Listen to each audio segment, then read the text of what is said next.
Hey family, happy Tuesdays. Here we are doing Tuesdays with Very Wise Alternatives. Answer the subscribers' questions. I have one subscriber was just having a hard time of drinking water. Listen, I know it's very hard to drink water, but to make it easy is every morning you get up and right before you go to bed, maybe 15 to 20 minutes before you go to bed, try to drink 4 to 6 ounces of water. So as soon as you wake up, do a big morning stretch. Just get up and stretch your whole entire body. So on your nightstand or on your table or across where your phone is, just leave a glass of water, about 4 to 6 ounces, and drink that immediately when you wake up, because you need to do that, because what that does is your body's already dehydrated. So you wake up in the morning, it's good to refresh with water to get your organs going, get to the vital organs, and also that speeds up your metabolism and get you, your juices flowing, get you up and energized in the morning. And then what you need to do is throughout the day, like maybe right before breakfast, drink maybe a cup and a half, about 12 ounces of water, right? Same thing with lunch, same thing with dinner. Try to drink maybe a cup and a half of water, which is about 12 ounces. And then you should be right at maybe 50 to 57 ounces. And then what you got to understand is during the day in your meals, some foods like watermelon, you got oranges, strawberries, grapefruit, especially pineapple, broccoli, celery. Those foods has water. So that's part of your water intake as well. So if you incorporate some foods, I'll show a slide showing you different choices that you can have to incorporate your food. And then right before you go to bed, have your additional, right, you'll be right at maybe 60 to 57 ounces, and that last 4 to 6 ounces going to bed about maybe 20 minutes. Like I said, 20 minutes before you go to bed. And even if you go over, it's okay. And even if you're right at 60, it's okay. But you just want to make sure that you're doing really over 60 ounces. I know you hear me talk about water, but it's good. And I know it's hard. Listen, I know it's hard to think about, oh, I'm drinking water. uh she got me drinking water. They do have different coolers, and I don't know if you want to mark your cooler, or I mean, not your cooler, but your container. You can mark it and say this time you need to have this, or do a water challenge. Make sure if you got those little Dixie cups, that's like 2 ounces. Take some shots. Make it fun. Just make it fun. But I know it's hard to drink water during a day. How I do it?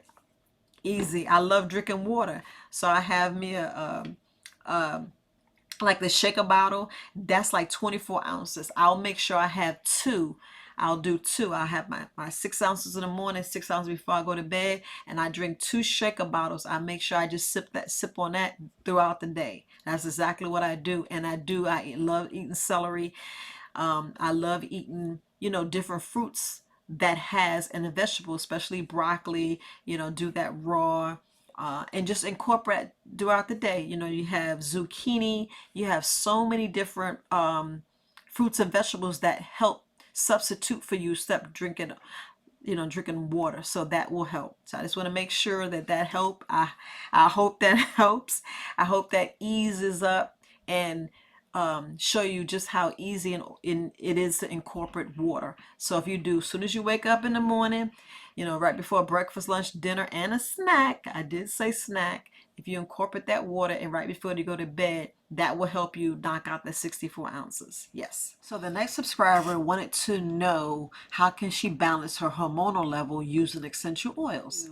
Well, the four essential oils is great for balancing your hormonal level.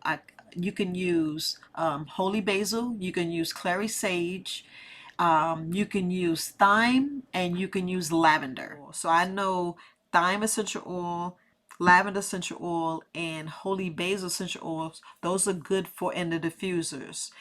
And for as the clary sage essential oil, that essential oil is good if you could put it on topically. As the lavender essential oil was good with the lavender essential oil, it lowers your blood pressure, It's good for your moods. It's also good for like if some people suffer for PTSD, medical study shows that it actually helps with PTSD. Another thing with this with lavender essential oil, I love it because it's great for like if you have sleep issues. It helps with your melatonin levels.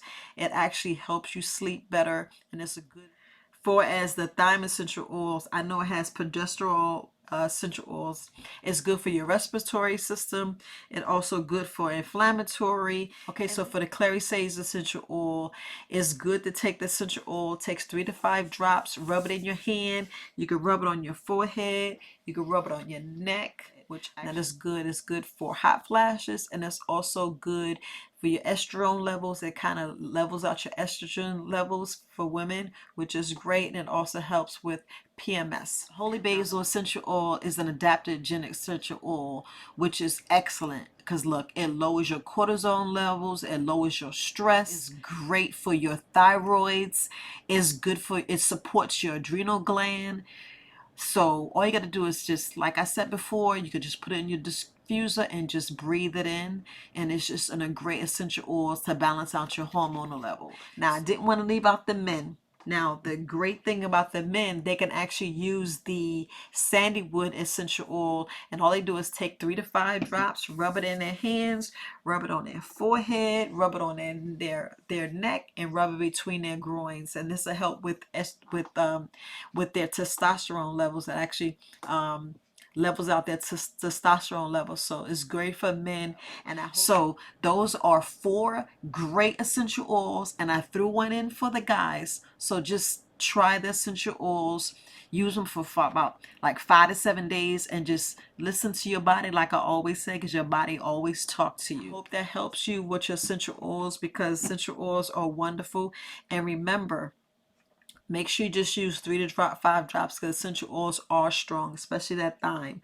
So just make sure you take heat and just put them in a diffuse. You can actually mix some of them up, and especially with the holy basil essential oil, if you can take it and mix it with some coconut oil and rub it on your thyroid, that actually help. Just put a little bit, on your thyroid, and just breathe it in through the diffuser, and that actually helps. So these are great essential oils for your hormonal levels to you.